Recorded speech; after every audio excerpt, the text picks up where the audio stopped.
सभी साथियों को नमस्कार। आशा करते हैं कि आप सभी लोग बढ़िया स्वस्थ होंगे। कल मेरे द्वारा जो वीडियो भेजा गया था, उसे आपने बखूबी देखा और सुना, तो इतना तो मैं महसूस कर ही सकता हूँ कि कहीं न कहीं आपको हमारे विचार अच्छे लगे। इसलिए सभी लोग धन्यवाद के पात्र हैं। सभी लोगों को बहुत-बहुत धन्यवाद। आगामी विचार मेरा यह है कि आज हमारे समाज में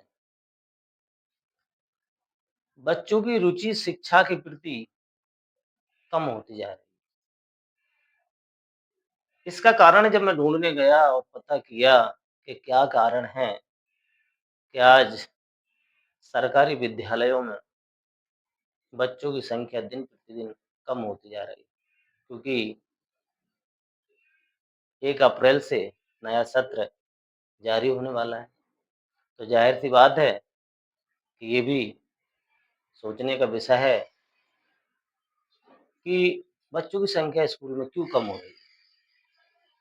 जब मैंने पता करा, कुछ लोगों से मिला, तो मुझे सभी विचारों को समझने के बाद एक विचार मेरे मन में उत्पन्न हुआ कि हो सकता है यही कारण है कि विद्यालयों में बच्चों की संख्या प्रतिदिन कम हो रही है या हर वर्ष कम हो रही है, खासकर शासकीय विद्यालयों।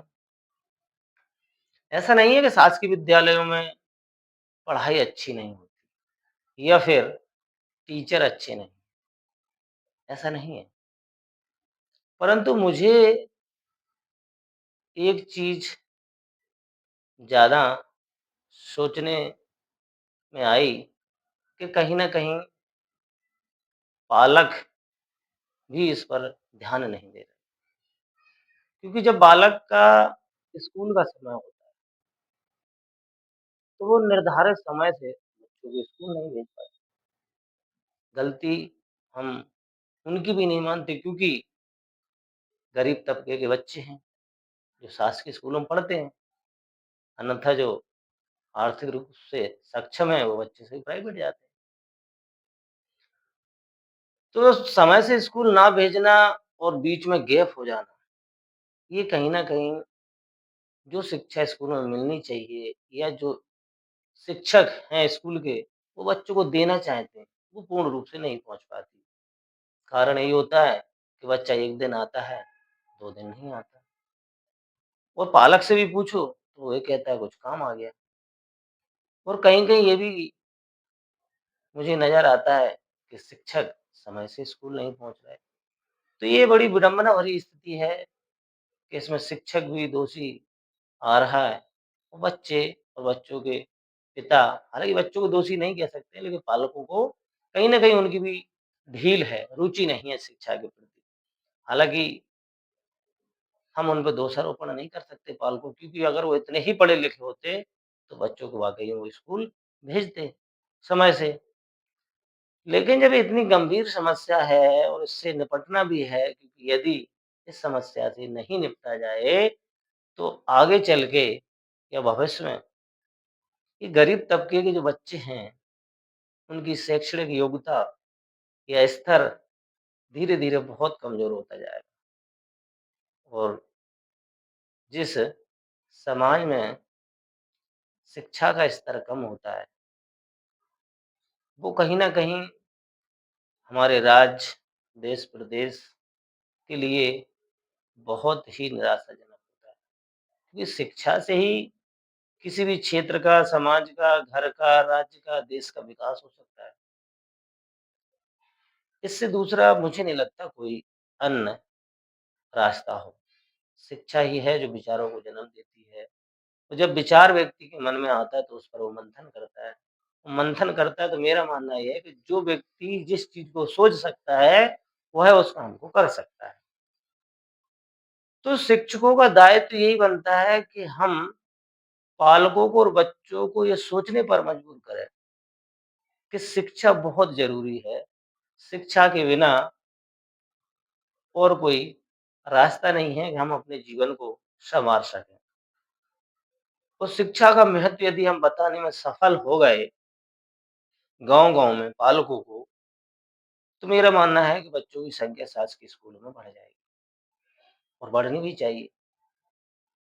बस प्रयास करने की ज़रूरत है। पालकों को लेकर यदि शिक्षक हर एक व्यक्ति या हर एक पालक से मिले, तो मेरा मानना है कि बहुत जल्दी लोगों को इस बात को समझ में आ जाएगा। क्योंकि आज शिक्षक अकेला घूमता है गाँव में, तो जब अकेला जाता है तो कहीं न कहीं पालक को भी ऐसा लगता है कि सर आए हैं, ठीक है बात सुन लें। लेकिन उसी गाँव के यदि 2 लोगों को हम पूर्ण रूप से समझाने में सफल हो गए और वही 2 व्यक्ति यदि अपने साथ रह के सभी पालकों से मिलने चलें अपने साथ और धीरे-धीरे करके वो भी और पालक इधर अपनी संख्या में बढ़ते रहें, तो एक दिन ऐसा आएगा कि शिक्षक आगे और पालक पीछे नज़र आएँगे। और जिस दिन पालक आपके पीछे मतलब सपोर्ट में आ गए, उस दिन बच्चे नियमित भी आएँगे। जो शिक्षक बच्चों को देना चाहते हैं, पढ़ाना चाहते हैं, अच्छे से अच्छा ज्ञान देना चाहते हैं, वो बच्चों तक पहुँचेगा भी, बच्चे पढ़ेंगे भी और अपने देश प्रदेश का विकास भी होगा। क्योंकि शिक्षा ही समाज से लेकर देश तक का विकास करने में सक्षम है। तो सभी शिक्षक साथियों से, पालकों से, विद्यार्थियों से मेरा ये अनुरोध है कि सभी लोग मिलकर इस सत्र में भरपूर प्रयास करें कि हम अधिक से अधिक अपने-अपने स्कूलों में नामांकन करें और पालकों के साथ मिलकर सभी लोगों से संपर्क कर छात्रों को प्रवेश दें। आशा करते हैं कि आप सभी लोग इस कार्य को करने में सक्षम होंगे। इन्हीं विचारों के साथ सभी साथियों को नमस्कार।